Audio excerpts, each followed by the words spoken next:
রায়পুরায় BNP ঘোষিত রাষ্ট্র কাঠামো মেরামতের ৩১ দফা প্রচার করেন বিএনপির জাতীয় নির্বাহী কমিটির সদস্য ও কেন্দ্রীয় ছাত্রদলের নির্বাচিত সাবেক সাধারণ সম্পাদক মোহাম্মদ ইকবাল হোসেন শ্যামল। শনিবার রায়পুরার পূর্বাঞ্চল মির্জাপুর ইউনিয়নের নীলকুঠি, মুছাপুর ইউনিয়নের পাগলা বাজার সহ বিভিন্ন গুরুত্বপূর্ণ মোড়ে প্রচারপত্র বিতরণ করেন তিনি। এ সময় ইকবাল হোসেন শ্যামল বিভিন্ন শ্রেণী পেশার মানুষ, যুবক, তরুণ, বৃদ্ধ এবং ব্যবসায়ী ও পথচারীদের নিকট আগামীর রাষ্ট্রনায়ক তারেক রহমানের হাতকে শক্তিশালী করতে ধানের প্রতীকে ভোট চান।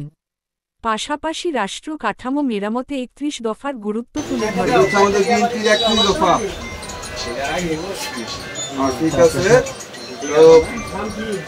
আমাদের জন্য দোয়া করবা। ফেব্রুয়ারিতে নির্বাচন, ধানের শীর্ষে ভোট চাই। নতুন ভোটার ভালো আছেন? আমি শ্যামল। ফেব্রুয়ারিতে নির্বাচন, ধানের শীর্ষে ভোট চাই করবেন। আর ফেব্রুয়ারিতে নির্বাচন, অবশ্যই ধানের শীর্ষে ভোট দিবেন। আর আমার জন্য দোয়া করবেন। আমিও আমার দলের কাছে মনোনয়ন প্রত্যাশী। যদি আমার দল মনোনয়ন না দিলেও আমি ধানের শীর্ষে নির্বাচন, ধানের শীর্ষে ভোট চাই, ধানের শীর্ষে ভোট চাই।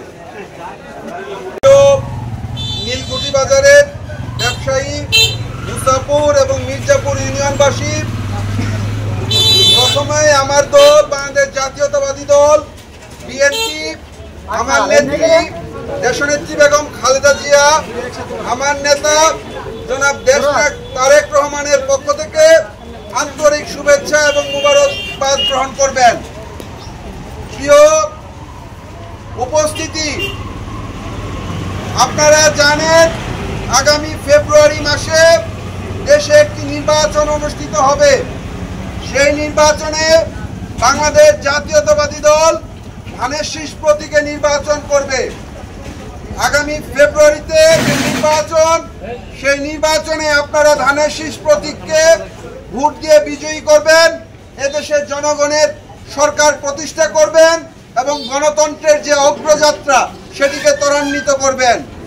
প্রিয় উপস্থিতি, আমরা দীর্ঘ ১৭ বছর একটি ফ্যাসিজমের ভিতরে ছিলাম, নির্যাতনের ভিতরে ছিলাম।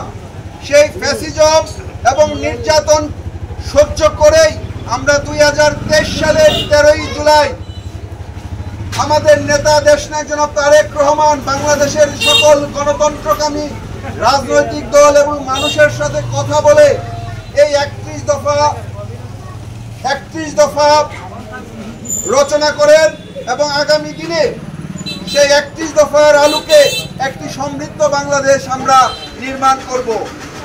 এই ৩১ দফা শহীদ প্রেসিডেন্ট জিয়াউর রহমান প্রণীত ১৯ দফা, আমাদের নেত্রী দেশনেত্রী বেগম খালেদা জিয়া প্রণীত ভিশন 2030 আলোকে প্রণীত হয়েছে। আগামীর বাংলাদেশ আমরা কেমন চাই, এদেশের গণতন্ত্রের অগ্রযাত্রা সমুন্নত থাকবে কি থাকবে না, এদেশে উন্নয়নের অগ্রযাত্রা থাকবে কি থাকবে না, সকল বিষয় এই ৩১ দফায় অন্তর্ভুক্ত করা হয়েছে।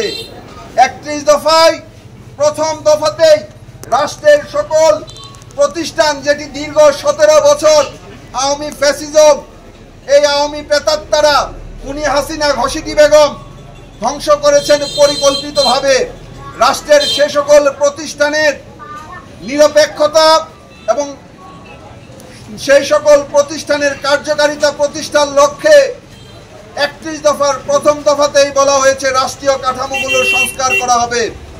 দ্বিতীয় দফায় বলা হয়েছে জনগণের ঐক্য, রেনবো নেশন, অর্থাৎ হিন্দু, বৌদ্ধ, খ্রিস্টান, উপজাতি, আমরা যারা আছি, পাহাড়ি, বাঙালি, অবাঙালি, বিশ্বাসী, অবিশ্বাসী, সকল মতের সন্নিবেশিত রূপ হচ্ছে এই বাংলাদেশ। আমরা এই ভূখণ্ডে বাংলাদেশি জাতীয়তাবাদে বিশ্বাস করি। আমরা সবাই শান্তিপূর্ণভাবে সহাবস্থান করব। আমাদের এই অঞ্চল কৃষি প্রধান অঞ্চল। ৩১ দফায় কৃষকের জন্য ফার্মার্স কার্ডের কথা বলা হয়েছে, যেখানে একজন কৃষককে সরকারিভাবে কার্ড দেওয়া হবে, যে কার্ডের মাধ্যমে একজন কৃষক সরকারিভাবে সার, কীটনাশক, বীজ ইত্যাদি কৃষি সরঞ্জাম সরকারি পৃষ্ঠপোষকতায় ন্যায্য দামে কিংবা ন্যূনতম দামে সরকারের কাছ থেকে সেই গ্রহণ করবে একজন কৃষক। 31 দফায় ফ্যামিলি কার্ডের কথা বলা হয়েছে, যেখানে একটি পরিবারের বয়োজ্যেষ্ঠ নারীর নামে একটি ফ্যামিলি কার্ড হবে এবং নিত্য প্রয়োজনীয় দ্রব্যাদি সরকার সেই কার্ডের মাধ্যমে ওই পরিবারকে সরবরাহ করবে। 31 দফায় চিকিৎসা খাতের কথা বলা হয়েছে। আমাদের নেতা, আপনি জানেন যে আপনারা জানেন আমাদের নেতা লন্ডনে অবস্থান করছেন। আমাদের নেতা লন্ডনের রয়্যাল হেলথ সার্ভিসের আলোকে, ব্রিটিশ রয়্যাল হেলথ সার্ভিসের আলোকে পশ্চিমা ধাঁচে এদেশের চিকিৎসা ব্যবস্থাকে সাজাতে চান। এদেশের জনগণের জন্য চিকিৎসার নিশ্চয়তা নিশ্চিত করতে সর্বোত্তম ভূমিকা পালন করবেন আমাদের নেতা। 31 দফায় স্পষ্টতই চিকিৎসা খাতের উন্নয়নের কথা বলেছেন। 31 দফায় আমাদের নেতা দেশনায়ক জনাব তারেক রহমান তত্ত্বাবধায়ক সরকারের কথা বলেছেন। আপনারা জানেন এদেশে যতগুলো নির্বাচন তত্ত্বাবধায়ক সরকারের অধীনে হয়েছে, প্রত্যেকটি নির্বাচনই তুলনামূলক অবাধ, সুষ্ঠু এবং গ্রহণযোগ্য হয়েছে। তত্ত্বাবধায়ক সরকার ছাড়া এদেশের যত নির্বাচন হয়েছে প্রত্যেকটা নির্বাচনই কারচুপি হয়েছে। আমাদের দল বিএনপি রাষ্ট্র পরিচালনার সুযোগ দিলে ইনশাআল্লাহ এদেশে তত্ত্বাবধায়ক সরকার ব্যবস্থা সাংবিধানিকভাবে ফিরিয়ে আনবেন।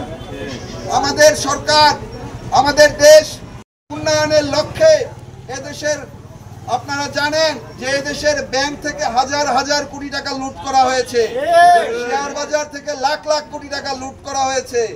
সেই ভঙ্গুর অর্থনীতিকে শক্তিশালী করার জন্য আমাদের নেতা দেশনায়ক জনাব তারেক রহমান 31 দফায় এদেশের মানুষের অর্থনৈতিক মুক্তির বিষয়গুলোকে নিশ্চিত করেছেন। আমি বাংলাদেশ জাতীয়তাবাদী দলের একজন কর্মী হয়ে দ্ব্যর্থহীনভাবে বলতে চাই, এই 31 দফা এটি কোনো রাজনৈতিক প্রতিশ্রুতি নয়। এই 31 দফা কোনো রাজনৈতিক প্রতিশ্রুতি নয়।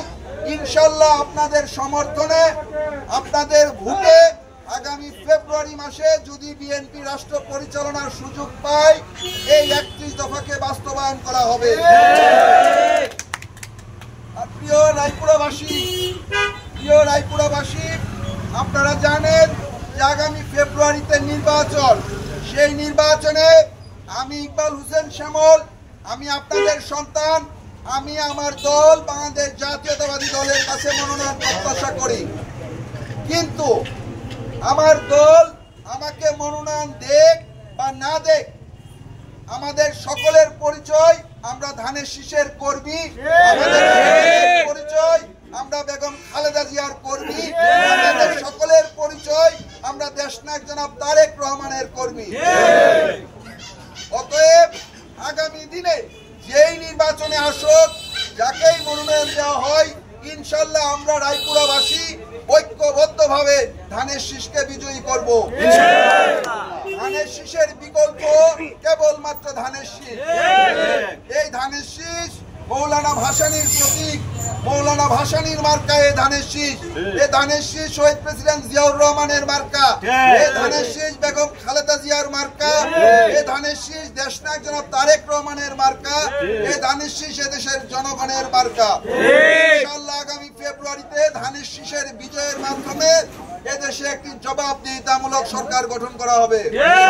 এবং আপনারা যদি ধানের শীষ প্রতীকে ভোট দিয়ে বিএনপিকে বিজয়ী করেন, বিএনপি অবশ্যই আপনাদের কাছে জবাবদিহিতায় বাধ্য থাকবে। বিএনপি এদেশের জনগণের দল এবং জনগণকে সকল কিছুর ঊর্ধ্বে, সকল কিছুর উপরে স্থান দেয় বিএনপি জনগণের কাছে দায়বদ্ধ। অতএব আগামী দিনে আপনারা ধানের শীষের প্রতীককে বিজয়ী করবেন এবং ইনশাআল্লাহ এই 31 দফা বাস্তবায়নের পথ আপনারা আপনাদের ভোটাধিকার প্রয়োগের মাধ্যমে সুগম করে দিবেন। সেই আশাবাদ ব্যক্ত করে বিদায় নিচ্ছি। শহীদ প্রেসিডেন্ট জিয়াউর রহমান অমর হোক, দেশনেত্রী বেগম খালেদা জিয়া জিন্দাবাদ, আগামী রাষ্ট্রনায়ক দেশনায়ক জনাব তারেক রহমান জিন্দাবাদ, বাংলাদেশ জাতীয়তাবাদী দল বিএনপি জিন্দাবাদ। আসসালামু আলাইকুম।